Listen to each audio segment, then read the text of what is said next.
Olá a todos, eu sou o Carlos, estamos aqui para mais um programinha novo agora na área, chamado Resenha do Mês Passado. Qual que é a proposta desse programa? Antes, se você ainda não é inscrito no canal, se inscreve aí, ativa o sininho para que vocês possam receber os nossos vídeos. Bom, primeiro vamos lá, solta a vinheta, Simone, depois a gente volta para falar o que é o Resenhas do Mês Passado.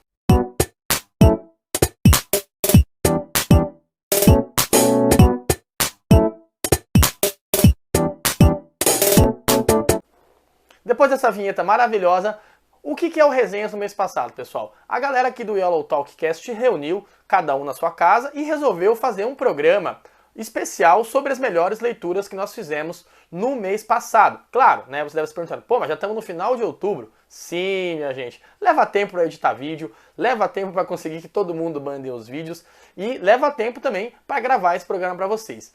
E para começar, nós temos várias pessoas que mandaram, Monique, André, Alan, o Rafa e também o Everton, que fizeram resenhas maravilhosas de quadrinhos que eles leram no mês de setembro. Então, se você está ansioso para descobrir quais foram as leituras dos meus amigos, fica com a gente que vem aí a primeira resenha. Valeu!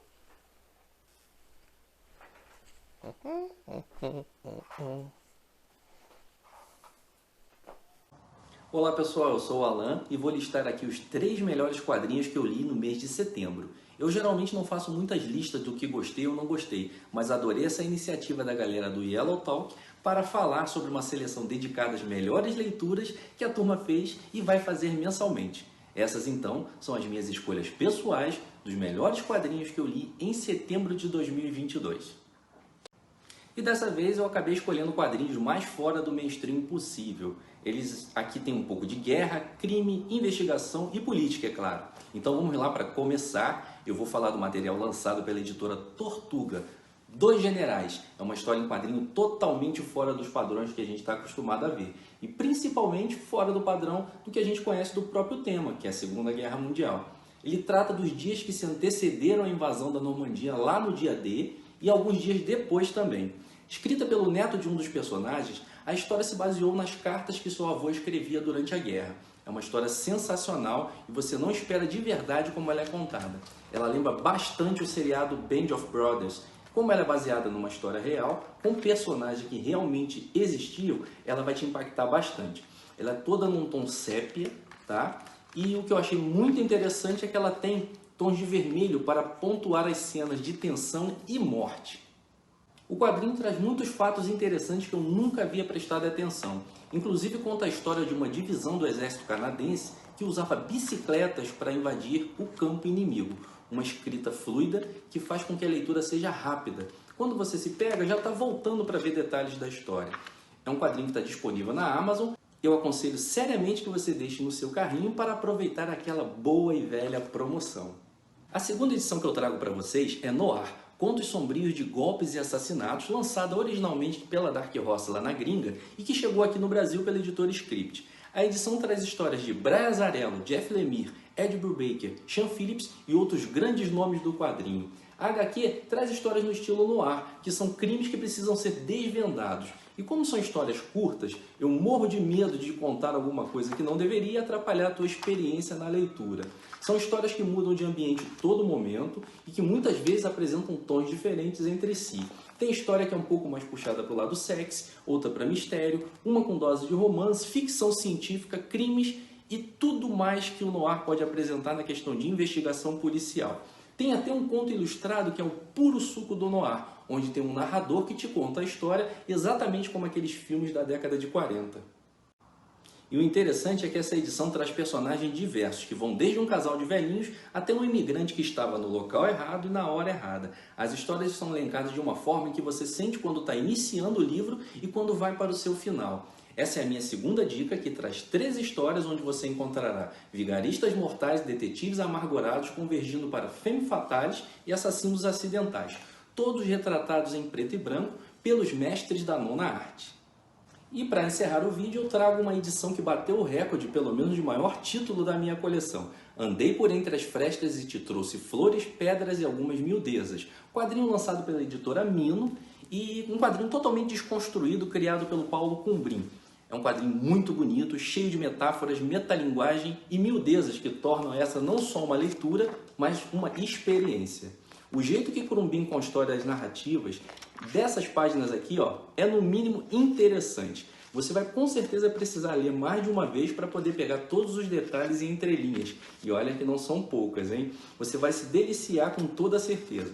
Você lê na primeira vez e toma aquela pancada, é pancada de tudo quanto é lado. E na segunda vez, você lê com mais calma para pegar todas as referências. Mas nada vai substituir aquela primeira leitura onde você simplesmente vai e é cada soco no estômago e é cada torção na tua cabeça que você não vai acreditar. É incrível demais. Então tá aqui, pessoal. Essas foram os 3 quadrinhos que eu mais gostei no mês de setembro. Foi uma experiência muito bacana em meio a muito quadrinho legal que eu li nesse mês. Lembra que agora o teu comentário é muito importante. O que tu achou dessas minhas escolhas? Achou bacana? Concorda?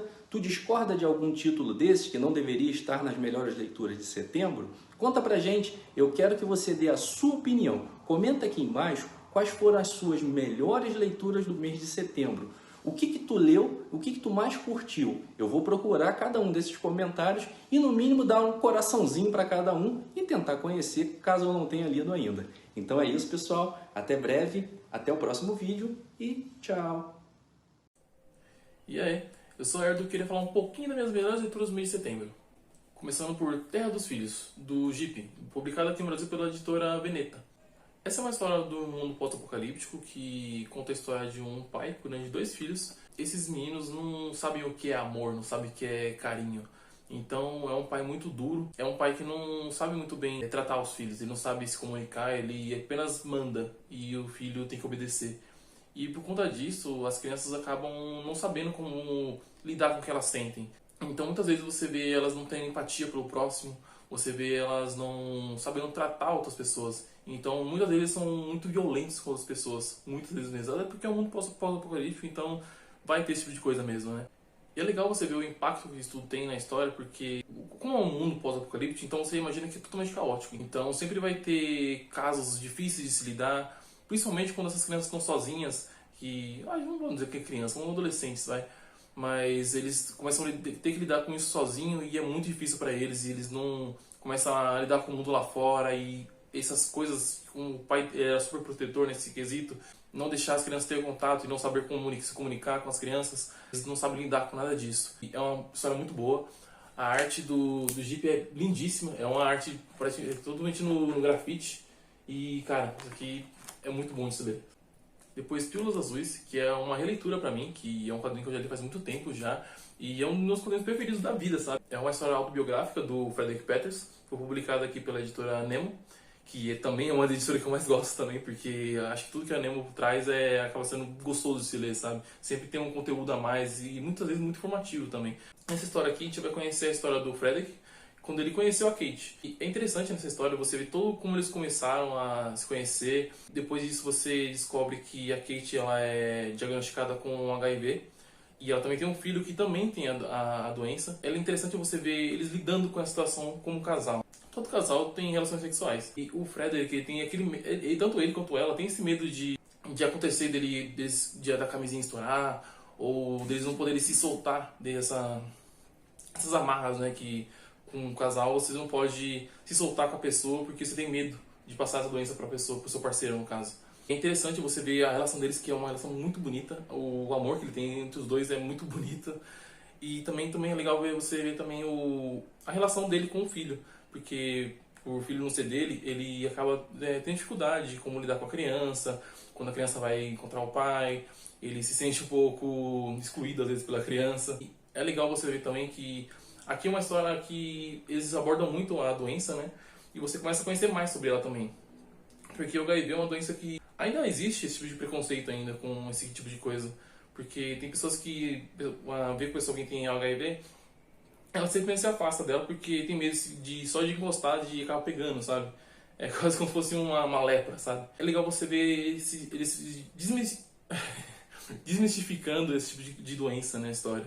Quando você vê o próprio Peter aprendendo sobre ela e sabendo como lidar com isso. E é legal, a ilustração do Frederick é muito bonita e muito ilustrativa, né? Então quando ele fala que, quando ele começa a aprender mais sobre a doença, você vê como a demonstração deles não terem mais essas amarras que eles têm entre eles, de se sentir mais liberto com isso. Então, cara, isso aqui é uma história lindíssima, eu adoro essa história. E acho até pra quem leu essa história aqui, é legal ler também o Oleg, que não é diretamente uma autobiografia também, mas é legal você meio que revisitar essa família de novo, que são eles. Então, lê o Oleg também, se você puder. E por último, eu quero falar sobre minha experiência lésbica com a solidão. Da mangaka Kabi Nagata, é uma história autobiográfica também, que aborda muito o caso dela de ansiedade e depressão, que a autora passou por isso e ela quis retratar isso na história dela. É engraçada essa história porque ela tem essa arte mais cartunesca, assim, mais bobinha, só que ela aborda um tema muito pesado, sabe? E você vê toda a ansiedade que ela tem, e tudo que ela sente também começa a afetar a saúde dela. Então ela começa a perder cabelo, ela fica mais fragilizada, ela fica muito fraca, porque ela não se alimenta direito também. E depois que ela terminou a faculdade, ela meio que não tem mais contato com os amigos dela e teve que ver a vida de adulto, né? Que é trabalhar e tudo mais. É interessante você ver que depois disso ela começa a ter muita ansiedade porque ela não se dá bem com o emprego dela, ela perde o emprego e ela tem que voltar por causa dos pais, e você começa a ver a abordagem a relação dela com os pais, dela querer sempre ser bem tratada pelos pais, sobre tudo que a criação dela afetou na vida dela também, né? Toda essa ansiedade dela. E com isso tudo, ela começa a se descobrir sexualmente também. Então ela se descobre que ela nunca teve atração por homens, na verdade, né? E ela nunca teve contato com ninguém, ela nunca teve uma relação amorosa com ninguém. E nisso ela acaba decidindo contratar uma garota de programa. A primeira relação dela com a garota de programa chega a ser um pouco cômica pela arte dela, mas é um pouco triste também. Porque ela não sente nada, ela não consegue sentir, ela não sabe como tratar um parceiro. Então ela não sabe como dar carinho e receber carinho, sabe? Então é muito estranha essa parte dela contando na história. E é muito interessante você ver todos esses causos e ver como a personagem vai amadurecendo durante a história e dela se autoconhecendo com tudo isso. Então é uma história que vale muito, até para quem quer conhecer mais sobre esses sentimentos que a gente tem, que a gente não sabe lidar, que são a ansiedade, né? Então fica a indicação, então vale muito a pena ler. E é uma manga bem baratinha e foi publicado aqui pela New Pop. E, então é isso, essas foram minhas melhores leituras. E me fala aí se você gostou do vídeo, se você já leu algum desses quadrinhos, se tem vontade de ler algum deles. E me fala também o que você leu esse mês também, que eu quero muito saber. Saudações amarelas, meu nome é Rafael e hoje eu estou aqui também para causar no Yellow. E eu vou causar falando a respeito desse material aqui. E explicar por que ele é imperdível, obrigatório, e você tem que comprar em qualquer jeito, entendeu? Se você não tem dinheiro, assim, não importa. Se você tem carro, se você tem casa, alguma coisa, família, não importa. Venda tudo e compre esse quadrinho, entendeu? É obrigatório. O Yellow diz. Bom, depois dessa bela introdução, né, o que a gente tem aqui em relação ao material?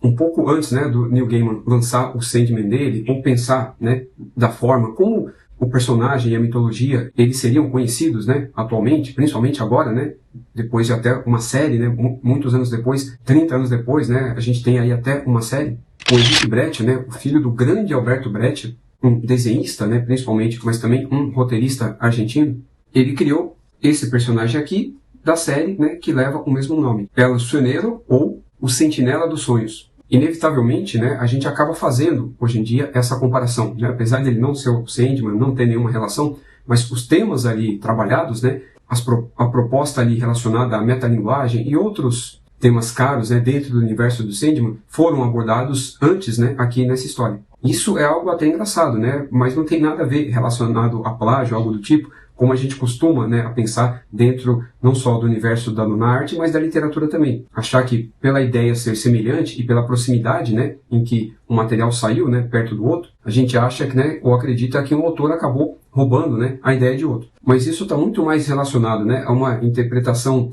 hegeliana, né, da história e os seus momentos do que necessariamente ao plágio. A gente tem o hábito de outorgar, né, a esses autores britânicos, né, estadunidenses, todos assim os méritos, né, e a primazia, né, por ter iniciado tudo que existe hoje relacionado a quadrinhos, né. Mas não é bem assim. Como eu disse, já existia um Sentinela dos Sonhos antes do Sandman. E muito antes, né, do Neil Gaiman ter feito, né, uma paráfrase ali, a obra shakespeariana, né, Sonhos de uma Noite de Verão, que na verdade, né, essa obra do Shakespeare é uma adaptação, né, de uma outra obra, né, que já existia. O próprio Jack Kirby já fez isso muito antes, quando ele criou Nova Gênese, né, e os Novos Deuses, quando ele criou, né, o Quarto Mundo propriamente dito. Muitos dos nomes até usados, né, na comédia shakespeariana aparecem ali nos personagens também desse Quarto Mundo. A gente tem ali o Oberon, né, como o mentor do Senhor Milagre, a troca dos bebês, né, o Scott Free pelo Orion, e outros elementos ali trabalhados, né, pelo Jack Kirby, muito antes do Gaiman e outros autores, né, incorporarem, né, essa comédia shakespeariana em suas obras. Tudo é uma questão de referência, né, e não tanto de originalidade. Mas vamos lá, né, o que a gente vai ter aqui? A gente vai ter as loucas aventuras, né, dos Sentinelas dos Sonhos, melhor dizendo, seriam as bizarras aventuras, né, desse sentinela, na arte espetacular e sem censura, e preto e branco, né, do Henrique Brecha. E o roteiro também é dele. É uma coisa mais linda e mais bizarra do que a outra. A gente está diante aqui de um dos grandes gênios, né, que a nona arte argentina produziu no final do século XX. Esse material ele saiu originalmente, né, de forma seriada na revista Fierro, né, é uma heavy metal, vamos chamar assim, uma revista de antologias, né, da Argentina. Ele começou a ser publicado em 85 e foi até 86. Aí a série foi encerrada, havia terminado, né, aquele primeiro arco, né, vamos colocar assim, em que o artista se propôs a fazer. E 20 anos depois houve uma retomada, em 2006, e aí a série ficou sendo publicada ainda de forma seriada, dentro da mesma revista, né, da Fierro, até 2007. E é o que a gente tem aqui, tá? A única versão que eu saiba integral que existe, que compila essas duas fases, é essa brasileira, publicada aqui pela Trem Fantasma. O Sonheiro, né, o El Sonheiro, o Sentinela dos Sonhos, ele começou ainda antes dessa época, né, que aparece aqui na Fierro. Então, a gente pode dizer que ele foi inventado mais cedo ainda, né, do que o Sandman, se a gente considerar a publicação que ela começou originalmente lá na Espanha, só que ela acabou sendo interrompida, né, precocemente, ela acabou não durando, né, nenhum ano, para daí ser, né, recomeçada lá na Argentina e até essa um pouco mais da metade, né, 80% da obra ser publicada, né, até 86, e concluída 20 anos depois, de forma seriada também. E é isso o que a gente tem aqui. E esse vídeo foi mais um oferecimento das indústrias Yellow, o mais novo conglomerado que veio para dominar o Brasil, e depois América do Sul, e depois América do Norte, para daí sim chegar na Europa e outros continentes. Um grande abraço e até o próximo vídeo.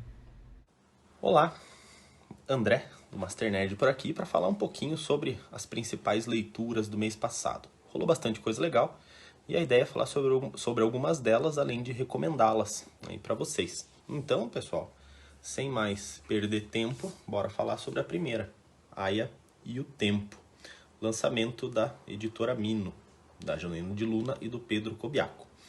A trama é a seguinte, pessoal, então, de 100 em 100 anos, né, uma criatura se ergue em meio à maior floresta do mundo e ela tem uma missão, que é atravessar essa mata de um lado para o outro, carregando consigo, né, o tempo, basicamente o tempo em suas costas, e se ela falhar, o tempo para. Para protegê-la, a gente vai conhecer um milenar povo formado por guerreiras indígenas, que, nesse caso, deve eleger duas escolhidas através de um ritual. Mas dessa vez os espíritos parece que fizeram aí uma escolha mais inusitada. Então o mito traçado pelo Pedro Cobiaco nos leva a essa pequena comunidade que está além da vida cartesiana, mas um lugar que é composto unicamente por mulheres fortes e que busca também resguardar aí os valores mais antigos dessa comunidade.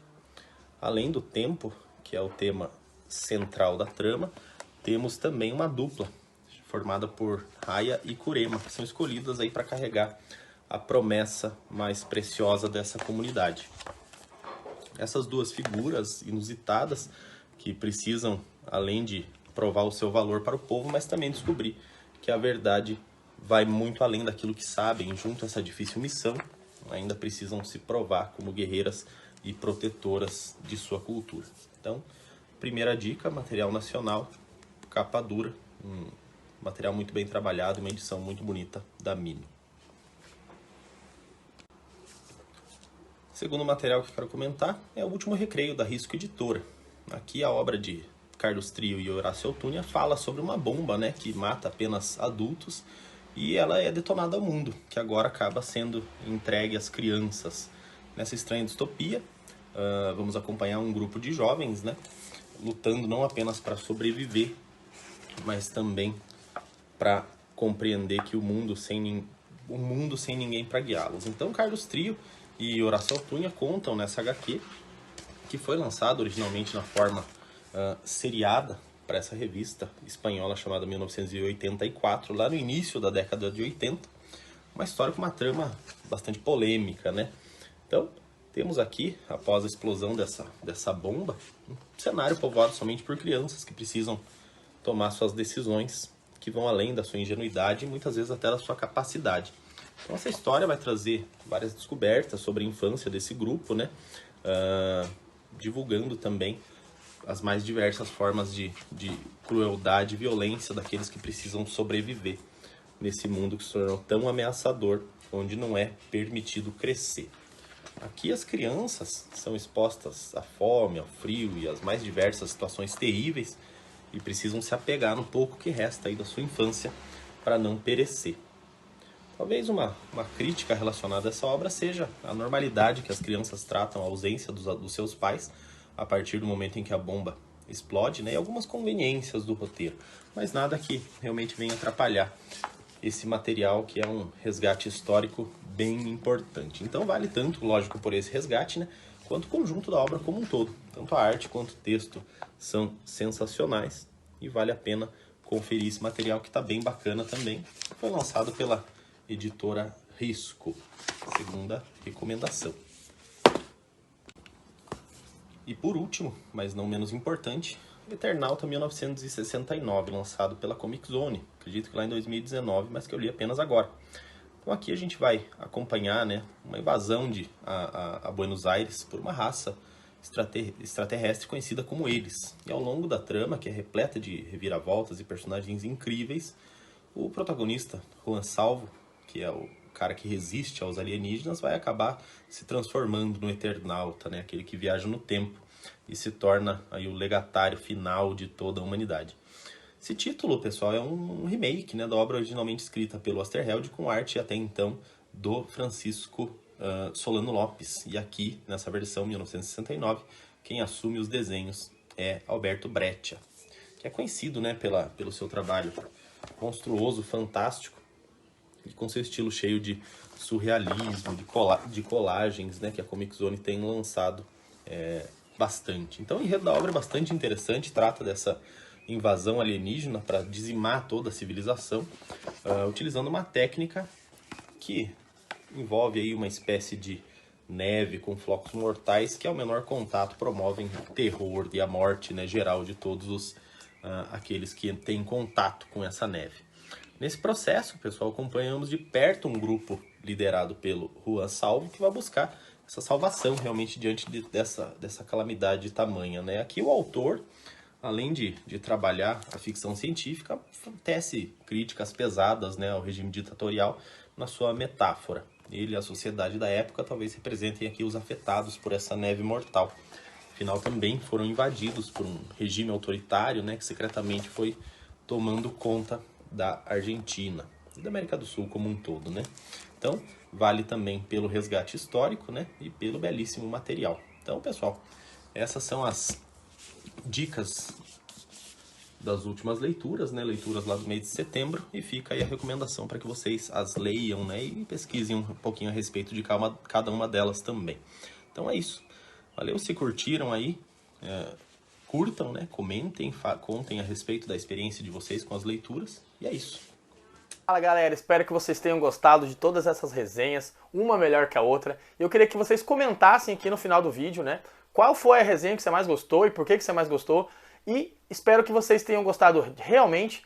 E dá aquela força pra gente, compartilha o vídeo, manda pros amigos, manda pra mãe, pro pai, pro vizinho, pro cachorro, mas compartilha com os amigos. Se vocês ainda não conhecem, nós também somos um podcast e saiu episódio novo, corre lá conferir. E qualquer stream você pode ouvir o Yellow Talk Cast, beleza? Então, fiquem ligados para os próximos vídeos e comenta aí o que vocês acharam do Resenhas do mês passado.